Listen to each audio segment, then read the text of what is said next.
Hey, this is Ted over here at Peck Honda.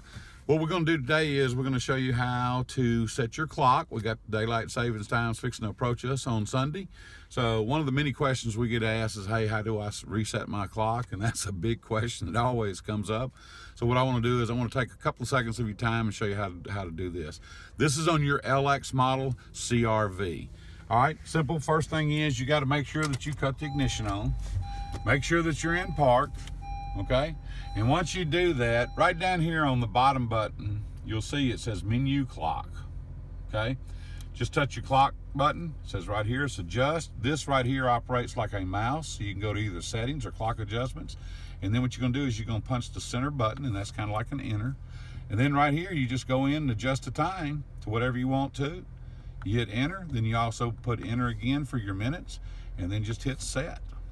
There is one other adjustment that you can make. You can set it for military time or regular time. So let me show you how you do that. All right, we're back in our menu again. I'm gonna scroll down here to where it says settings. I'm gonna press it in the center right here. I'm gonna go down till it says clock format. Right here, you're gonna choose between your 12-hour or 24-hour. I'm still a 12-hour person. You own your EX models and above in the CRV.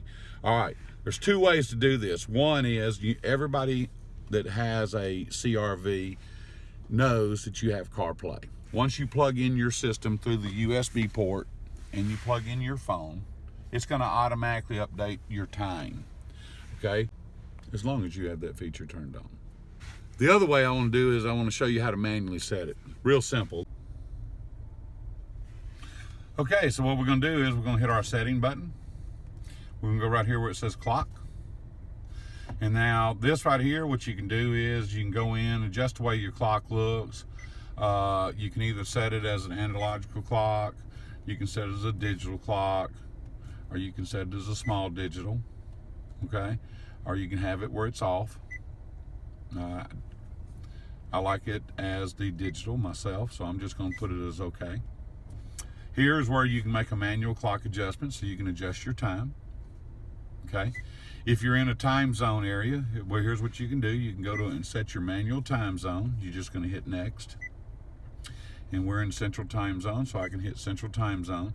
Now, if you see right here, this says auto daylight savings time on and off. Now, what this will do is, this is so you don't have to adjust your clock. When it changes times, you can just have this set on, so it automatically knows once the daylight savings time changes, it automatically adjusts your clock. The clock format, you can either set it in your 12-hour increments, or you can set it as a military time in the 24. Like the 12 myself. Right here is where the clock is displayed. You can have it on or off. We're going to leave it on. Now this right here, the clock overlay location, this is for when you have your apps on. So what you can do is you can have the clock either in any of your corners, or you can also take it and drag it over to any corner which you'd like to. I'm just going to leave this one right here in the upper right. And then just hit OK. And then if you want to reset the clock, have it reset back to original factory settings, you can just hit the clock reset. And then you can just hit OK. So that's just one of the many things that's going through all the clock formations with you. If you have any more questions, you know that you can always just go online, ask Ted.